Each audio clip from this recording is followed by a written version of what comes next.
Assalamualaikum warahmatullahi wabarakatuh. Waalaikumsalam. Halo Sobat Reaktor, selamat datang di Reaktor. Apa itu Reaktor? Reaktor adalah ruang eksplorasi tajam bersama Profesor. Tempat di mana kita bersama mengupas tuntas ide-ide cemerlang dan tentunya harus dengan smart, teknologi terkini dan masa depan, khususnya di energi baru terbarukan dalam rangka kita menuju net zero emission. Perkenalkan, saya Iwa Garniwa. Saat ini saya menjadi host untuk acara ITPLN Media. Sebelum kita berbincang-bincang dengan tamu yang luar biasa ini, ada dua orang tamu yang datang hari ini pada acara Reaktor ini. Saya memperkenalkan diri, memperkenalkan tamu kita ini, dua orang. Pertama-tama ini luar biasa, Pak Agus. Selamat datang Pak Agus. Terima kasih. Terima kasih sudah datang. Pak Agus dari mana sih sebetulnya Pak Agus? Saya sekarang menjadi anggota Dewan Energi Nasional. Alhamdulillah. Sampai akhir tahun depan. Jadi sekarang kita lagi merevise kebijakan energi nasional kita agar net zero emission. Menjadi fondasi ya untuk fondasi yang kuat. masa depan energi Indonesia. Sangat betul sekali Pak Rito. Selamat datang di Reaktor. Terima kasih. Assalamualaikum warahmatullahi wabarakatuh. Waalaikumsalam. Dan di sebelah lagi inilah dosen ITPLN yang luar biasa. Silakan Pak Asin, sedikit namanya sampaikan ya. Pak Asin, apa sih saya Muhammad Asin Siti. Kebetulan saya itu pengampu di bisnis energi. Ya. Kemudian juga di pasca sarjana saya megang energi dan lingkungan. Kemudian sehari-hari saya di sini membantu Pak Rektor sebagai Wakil Rektor bidang 4 kerjasama dan sekaligus pengembangan ya. Oleh karena itu tadi saya senang karena beliau ini juga mengajar di kita, Prof. Alhamdulillah, alhamdulillah. Jadi ilmu mahasiswa. Jadi kan begini, saya melihat ITPLN ini adalah Rising Star University. Alhamdulillah. Kenapa begitu? Karena begini, masa depan kita tergantung dari energi. ITPLN menggeluti energi. Menuju net zero emission kita harus revise segala macam sehingga betul-betul nanti kita akan menjadikan energi kita ini bersih. Nah, ITPLN sumber masa depan ilmu pengetahuan dan juga sumber daya manusia. Nah, inilah yang harus kita upayakan ke depan. ITPLN harus menjadi kawah candra di muka energi kita. Para pendengar bisa melihat, para pendengar ITPLN Media, bahwa ternyata Pak Agus menyatakan apresiasi luar biasa nih buat kita, buat ITPLN, di mana akan menjadi rising star. Amin ya robbal alamin.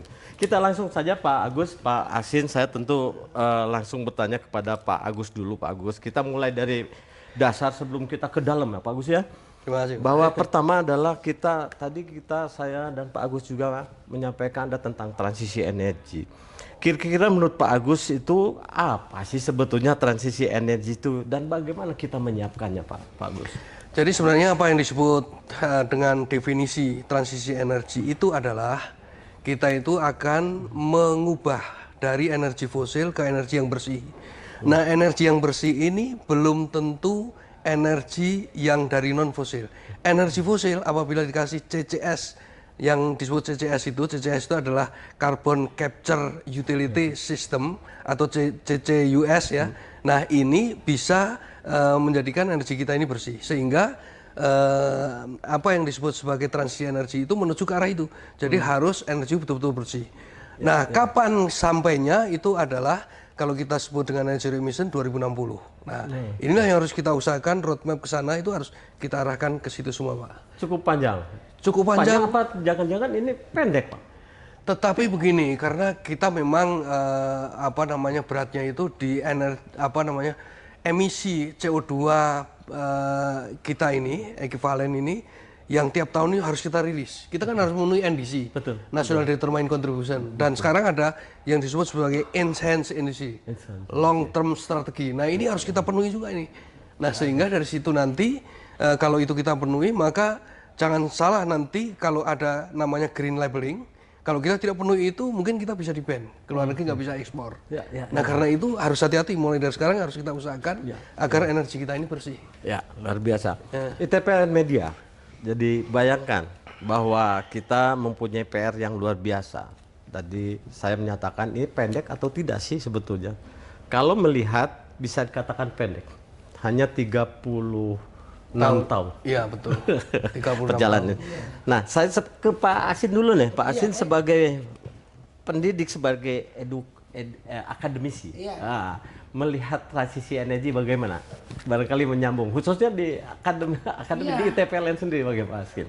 Jadi ITPLN ini akan bangkit bersama dengan transisi energi itu sendiri. Ini dari roh mimpi dari semua masyarakat dunia bahwa climate change ini memang sudah terjadi dan sangat berbahaya kalau nggak dikurangi. Nah, ITPLN tentu ini menjadi peluang untuk kajian-kajian bahwa semua aspek teknologi, energi, termasuk ekonomi dan lingkungan, itu di sini menjadi sebuah paket yang menarik.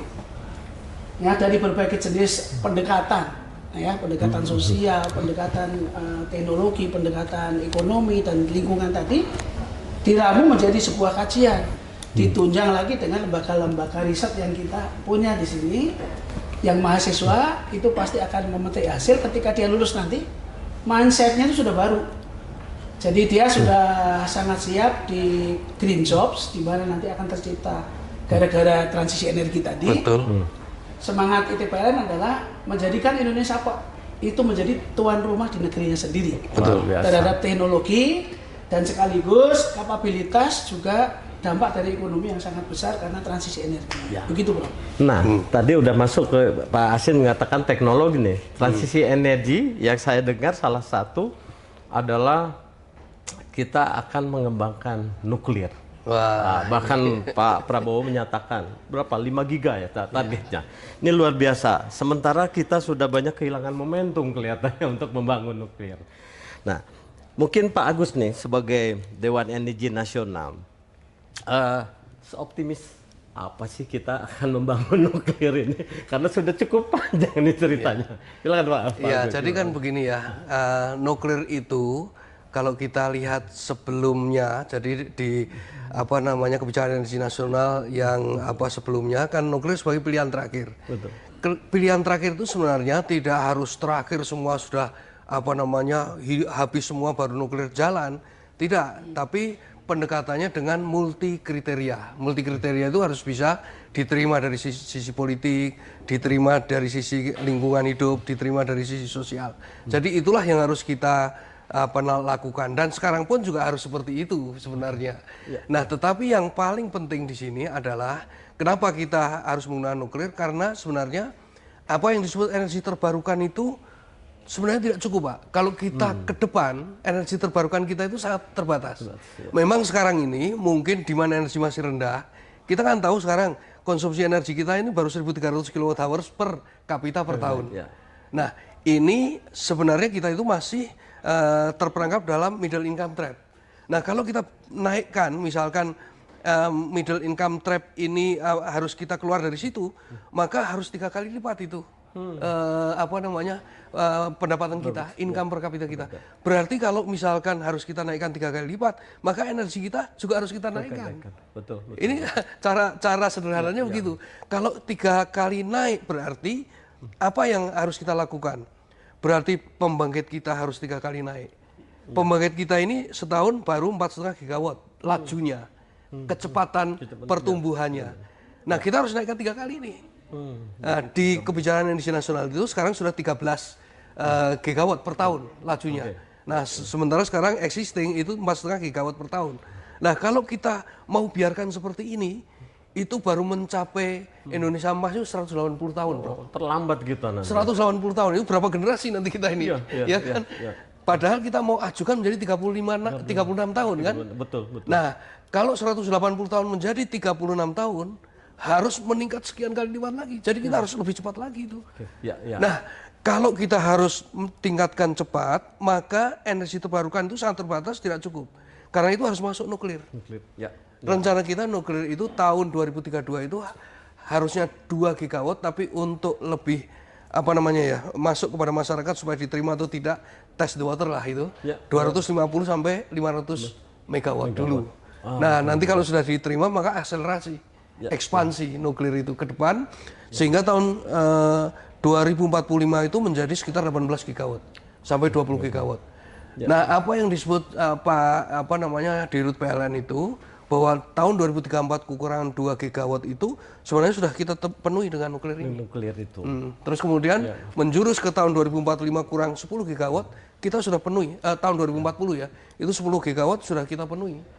2045 Jadi nuklir itu udah merupakan suatu keharusan kalau begitu. suatu keharusan, keniscayaan. Karena nanti kita Iya, ketinggalan nih. betul. Nah, energi ini. sekarang begini. Kalau nuklir itu jelek, kenapa semua negara maju itu memilikinya? Ya. Tapi kalau nuklir itu baik, kenapa kita dipersulit untuk memilikinya? Ya. Betul. Kita dihadapkan dua pilihan itu. Jadi kita harus memiliki ini. Betul, Karena kalau tidak dengan nuklir, nggak mungkin kita akan bisa maju, Bro. Nah, Pak Asil, gimana kira-kira sumber daya manusia? Ya, ITPLN mau diapain nih? Nah, kebetulan saya juga seorang profesional nuclear engineer ya, dengan ratusan yang sudah ada di Indonesia, sebagian bekerja di luar negeri. Reputasi engineer kita sangat hebat. Di dalam negeri pun diakui ketika kita lakukan seminar di luar negeri. Dan memang dari posisi Indonesia itu kan yang kurang bukan keahlian, tetapi national position yang rupanya Pak Prabowo ini sekarang sudah menyatakan go nuklir ya. Ya. Setidaknya wacana nuklir di masyarakat itu begitu setiap hari itu dibicarakan. Oke. Nah, beruntung memang kita sudah punya pengalaman mengoperasikan setidaknya 3 reaktor. Meskipun itu reaktor riset ya. Betul. Ya. Itu juga sama dengan mengendalikan reaktor daya. Cuman skalanya lebih sedikit ya. Kecil. Dan itu mimpi yang sangat lama dari Presiden Soekarno dulu, ya sekarang ini saya kira akan terwujud gitu. Betul. Dan yang menarik bagi kami, ini peluang ekonominya sangat besar di Indonesia. Ya. Karena selain memang dari sisi akademik, kebutuhan nuklir bukan hanya kebutuhan Indonesia semata dari sisi national pride, tetapi bagaimana ekosistem EBT yang nanti intermittent itu memerlukan masuknya nuklir. Buat stabilitas tadi ya. Itu bisa dibilang wajib kalau yang mau andal. Betul. Nah, sehingga sebenarnya bukan hanya insan-insan nuklir yang harus siap, tapi juga ekosistem, grid dan lain sebagainya. SDM-nya gimana Pak sih? SDM sudah sangat siap. Jangan-jangan kita bangun nuklir besar-besar tapi nggak punya SDM gimana tuh? Dari luar dong kalau gitu. Tidak, karena selama ini dari kita lihat di berbagai negara yang kita kunjungi ada perjanjian nanti ketika kita transisi. Tapi kami pastikan bahwa kita sangat pengalaman mengoperasikan pembangkit berbagai macam jenis perusahaan. Itu sebenarnya sedikit bedanya. Berbedanya hanya boilernya saja. Betul. Dan bahkan Prof ini berkembang sekarang, masuknya nuklir itu bukan hanya sekedar listrik untuk langsung tapi untuk memproduksi hidrogen, kemudian amonia untuk memasuk juga menggantikan fosil. Jadi yang membutuhkan bukan hanya dalam arti sektor kelistrikan, tetapi industri itu juga dalam bacaan kami juga sangat memerlukan. Nah, kita mendorong ITPLN ini segera terbentuk nanti research center untuk nuklir, dan kami yang berharap dengan partner-partner di luar negeri itu menjadi hub. Karena yang banyaknya peminat atau calon investor lah ya, yang ingin mendapatkan gambaran datanglah ke ITPLN. Kami punya data penelitian, kami juga menyelenggarakan berbagai event nuklir di sini, dan sangat sukses gitu ya, ada pameran juga. Sehingga marilah kita kepada era baru yang zero emission, tapi yang memang hasilnya langsung bisa dirasakan. Baik dari sisi skala dan juga dampak daripada universitas ya, agar pengetahuan yang selama ini menjadi hak milik orang lain seperti padahal kita sudah sangat menguasai sebenarnya, agar bisa langsung kita praktekkan.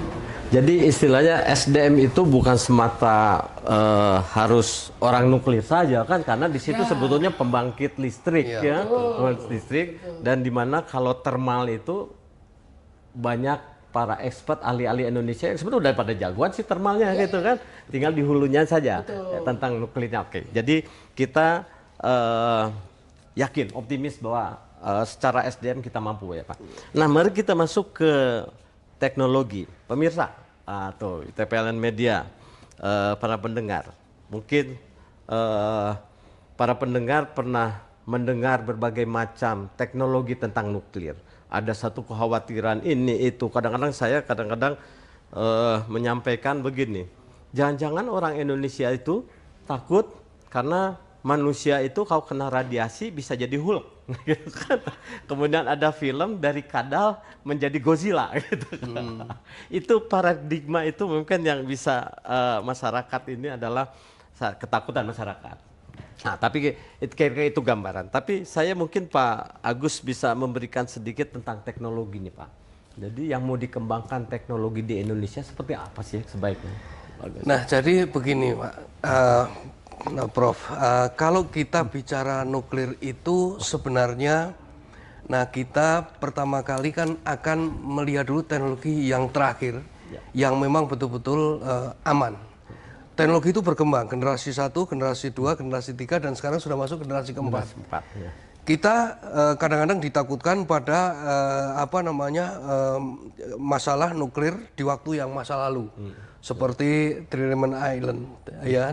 Terus kemudian ada Fukushima, ada Chernobyl. Itu adalah teknologi yang sudah kuno. Sekarang ini yang 3+, generasi 3+ ini sudah menggunakan namanya passive safety system. Jadi begitu ada muncul kecelakaan, maka dia itu dengan sendirinya akan mematikan dirinya sendiri, mendinginkan dirinya sendiri sehingga aman, nggak ada masalah. Apalagi yang teknologi yang generasi keempat ini, ada teknologi generasi keempat, yang teknologi generasi 3+ ini biasanya adalah pressurized, tekanannya tinggi. Nah ini memang lebih berbahaya. Generasi keempat sudah low pressure, ditambah lagi dengan passive safety system. Nah ini akan memungkinkan tidak akan timbul kejadian yang berarti. Nah sehingga jangan sampai masyarakat itu ketakutan terhadap nuklir.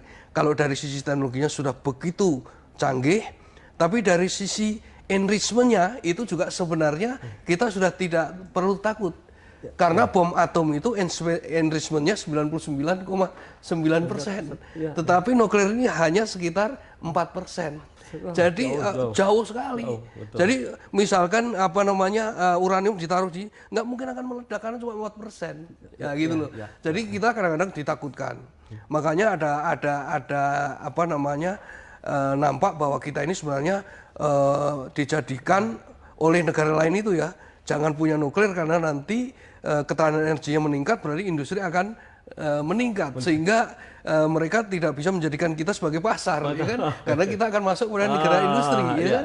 Nah, itulah yang harus kita tahu bahwa janganlah takut masyarakat kita ini, janganlah takut kawan-kawan semua generasi muda tentang PLTN. PLTN itu aman, PLTN itu safe. Jadi teknologinya sudah begitu canggih, sudah begitu major dan sudah mengikuti apa yang disebut sebagai rekomendasi IAEA.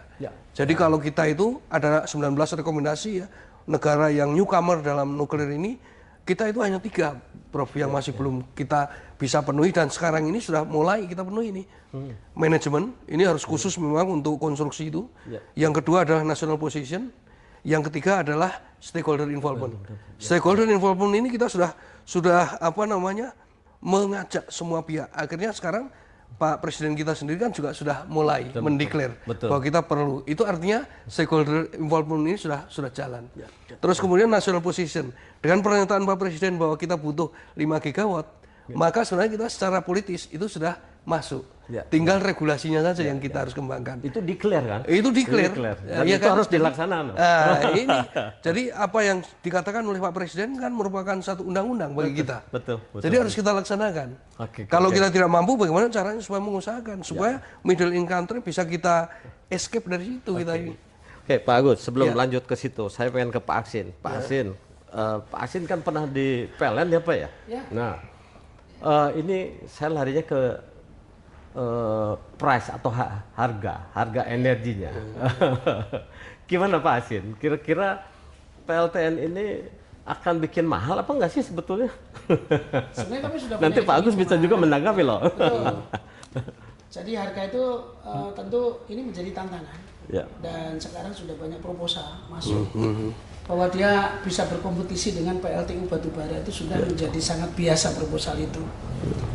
Hanya memang nanti ada analisa sensitivitas yang kita lihat gitu ya, sehingga bagaimana agar dia masuk ke sistem. Jadi saya nyatakan di sini memang harga itu sudah ekonomis, Bro. Oke. Ya? Itu penting itu. Ya, karena kalau nggak bicara harga kan susah ya. Nanti kalau harga itu mahal, itu yang menjadi akan kita lewati transisi energi tanpa adanya uang insentif ya. Jadi tertanam di kami, makanya riset yang terjadi sekarang itu adalah safety.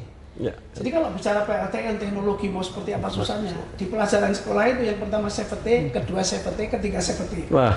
Baru setelah Anda paham berapa lapis nanti safety yang di dalam nuklir itu ya, kita nggak pernah ragu kerja di situ. Karena pada sekarangnya sistem pasif tadi bahwa dia akan melakukan defense. Ya. Ketika terjadi sesuatu tanpa kita, semua mesin di dalam PLTN itu akan mengamankan dirinya sendiri. Ya. Saya kira ini juga sudah banyak di jurnal setelah peristiwa Three Mile Island, kemudian Chernobyl, kemudian di Fukushima. Saya banyak mengikuti seminar-seminar di luar negeri juga. Semakin senang kita melihat bagaimana respon daripada kejadian itu. Betul. Sehingga kita nggak usah perlu khawatir karena kejadian-kejadian itu sudah diproteksi menjadi manajemen risiko yang sekarang hadir generasi keempat justru sekarang ini ditawarkan. Ya. Dan yang lebih menarik lagi sebenarnya teman-teman yang di fosil sekarang, kita tuh nggak akan bisa pisah dari yang namanya nuklir. Ketika memang nanti phase out ya, bukan suntik mati ya. Suntik mati. Tapi phase out itu dilakukan, saya kira nuklir itu akan bersahabat dengan semua pembangkit yang ada. Ya. Bagaimana repowering itu nanti akan menggantikan boiler batubara, dimasukkan SMR modular. Menarik. Dan ini bisa ngurangin biaya sampai 1/5-nya daripada membangun reaktor baru. Kemudian juga masa konstruksinya nggak lebih dari 3 tahun, 4 tahun.